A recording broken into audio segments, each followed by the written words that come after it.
Hello.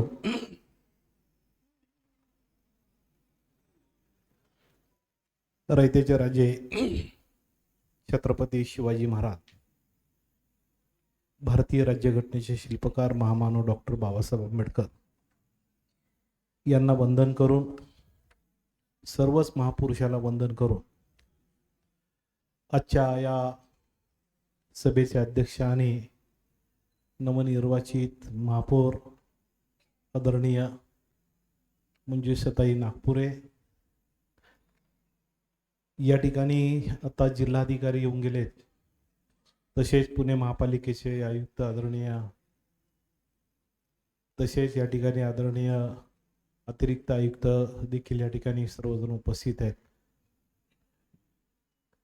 गटनेते आदरणीय गणेशजी बिडकर, भाजपचे अध्यक्ष धीरजी घाटे, अरविंद शिंदे, निलेश निकम, गावडे साहेब, काका चव्हाण, चंदूशेठ कदम आणि सभागृहातील सर्व आदरणीय सभासद, सर्व आजी माजी महापौर, उपमहापौर, स्टँडिंग कमिटी चेअरमन, सर्व सिनियर सभासद, सर्व अधिकारी वर्ग, भावांनो आणि बहिणींनो, खरं म्हणजे मी स्वप्नातही पाहिलं नव्हतं की मी या चेअरवर बसेल.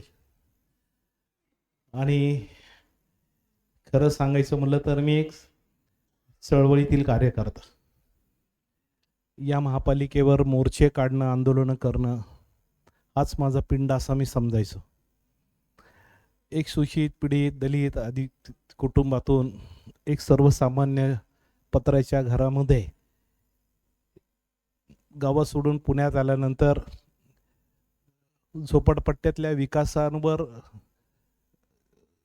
भांडण्यासाठी महापालिकेवर मोर्चे सातत्याने काढणारा अशीच माझी ओळख. अशा झोपडपट्टीत राहत होतो की जिथं शौचालय आम्हाला आमच्या आईलाही मिळालं नाही, अनेक महिलांना मिळालं नाही. अशा ठिकाणी राहत होतो की रेल्वे गाडी जर चालली तर त्या रेल्वेच्या बाजूला आमच्या झोपडपट्ट्या, महिला उभ्या राहायच्या, गाडी गेली की परत बसायच्या.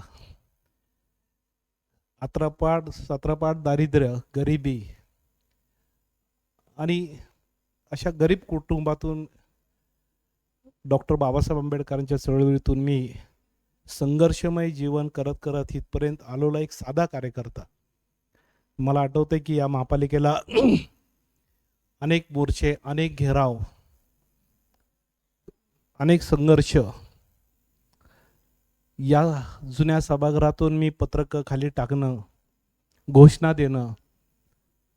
मला असं वाटायचं नाही की मी या सभागृहात कधीतरी निवडून येईल, नगरसेवक होईल.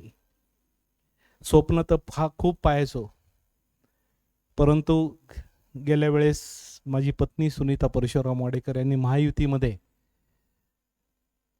या ठिकाणी आम्हाला संधी प्राप्त झाली, त्या निवडून आल्या आणि पहिल्याच वर्षी या ठिकाणी डेप्युटी मेयर झाल्या.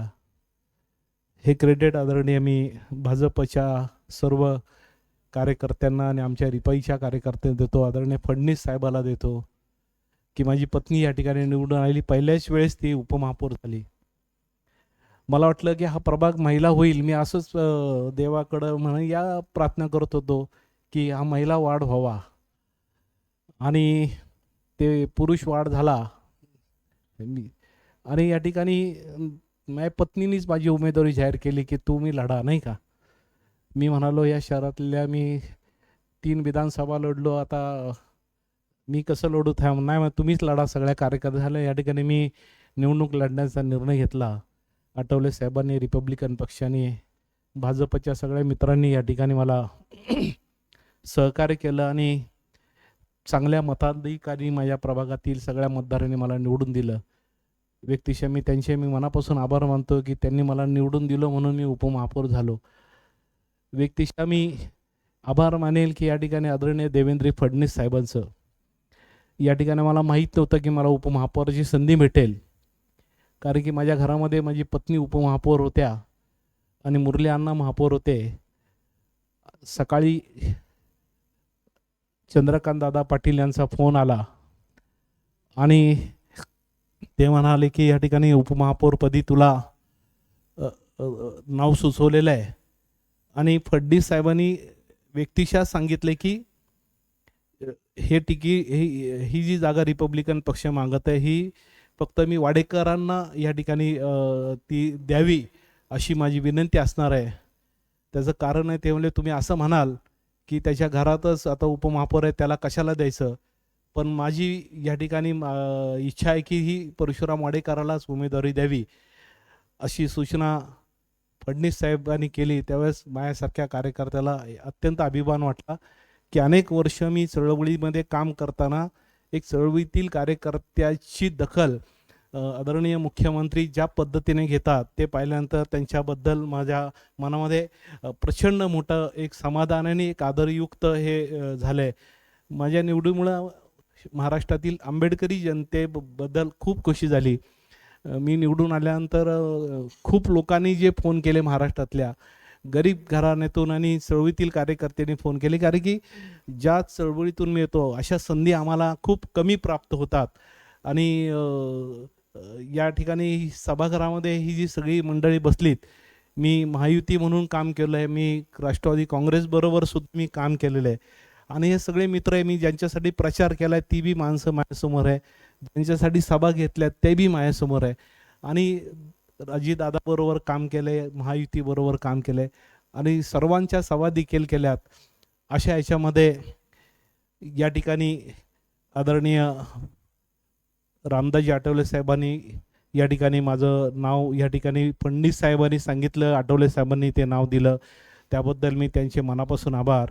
या ठिकाणी आदरणीय रवींद्र चव्हाण साहेब असतील, आदरणीय मुरली अण्णा मोहोळ यांनी देखील मला फोन करून त्यावेळेस होण्याच्या अगोदर शुभेच्छा दिला.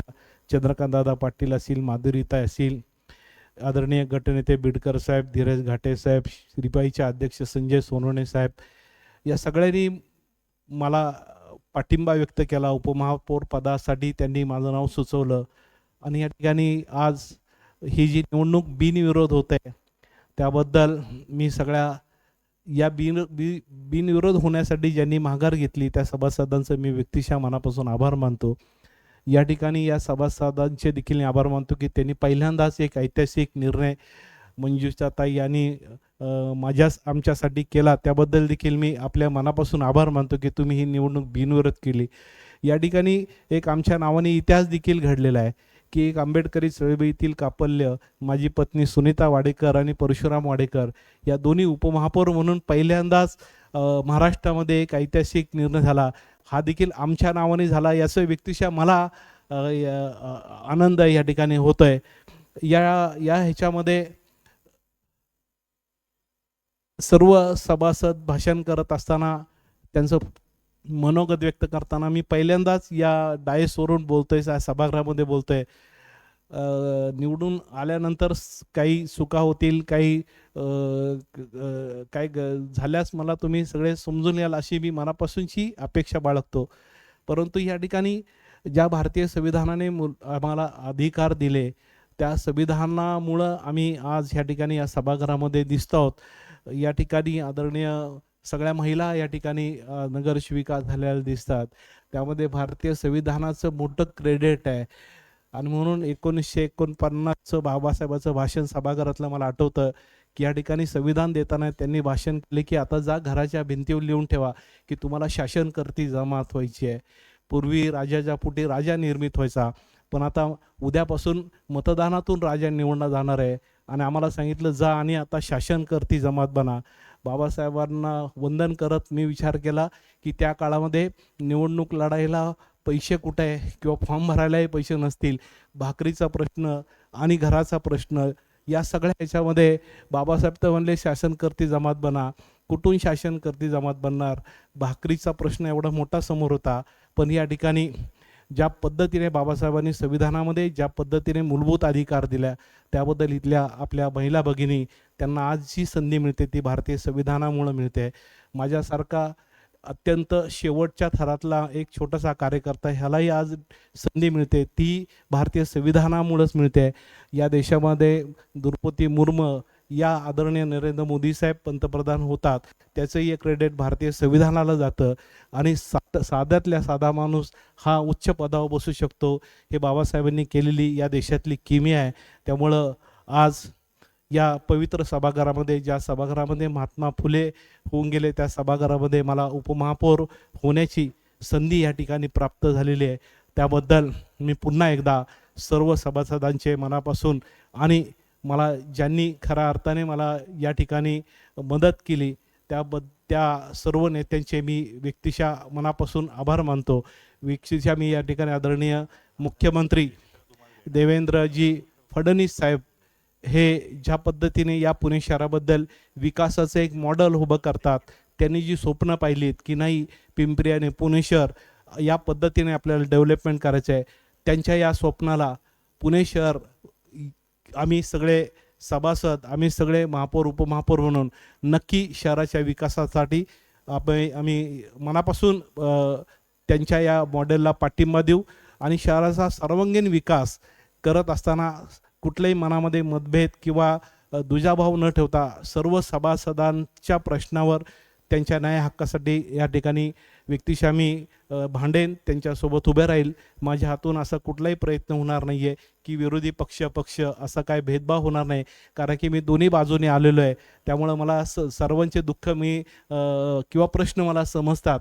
त्यामुळं पुन्हा आपल्या सर्वांचं मी कौतुक करतो आणि सर्व अधिकाऱ्यांना विनंती करतो की तुम्ही आम्हाला सपोर्ट करावं, सहकार्य करावं आणि आमच्या नगरसेवकाचे प्रश्न सगळे मार्गी लावण्यासाठी तुम्ही तत्पर राहावं, अशा पद्धतीची अपेक्षा बाळगत असताना आदरणीय गिरीश बापट साहेबांची मला आठवण होते की गेल्या वर्षी पहिल्यांदाच त्यांनी रिपब्लिकन पक्षाला संधी दिली आणि दुसऱ्यांदा आदरणीय फडणवीस साहेब, आदरणीय मुरली अण्णा, चंद्रकांत दादा यांनी संधी दिली. गिरीश भाऊंना मी मनापासून वंदन करतो. आणि या ठिकाणी आज अजित पवार असते दादा, तर त्यांनी मला फोन केला असता की परशुराम तू उपमहापौर झाला, कारण की मी त्यांच्यावर खूप काम केलेलं आहे आणि त्यामुळं मला त्यांची आज आठवण होते. कदाचित ते असते तर मी अनेक प्रश्न मार्गी लावू शकलो असतो. त्यांची उणीव या निमित्ताने मला भासवते.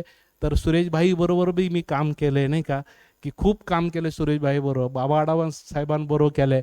मी राष्ट्रवादीबरोबर युती असताना रिपब्लिकन पक्षाच्या अलायन्समध्ये मी शांतीलाल सुरतवाला शहराचे अध्यक्ष होते आणि मी रिपाईचा शहराचा अध्यक्ष होतो. त्यांच्याबरोबर सुद्धा मी काम केलेलं आहे. अशा सगळ्यांबरोबर मी काम केलेला साधा कार्यकर्ता आहे.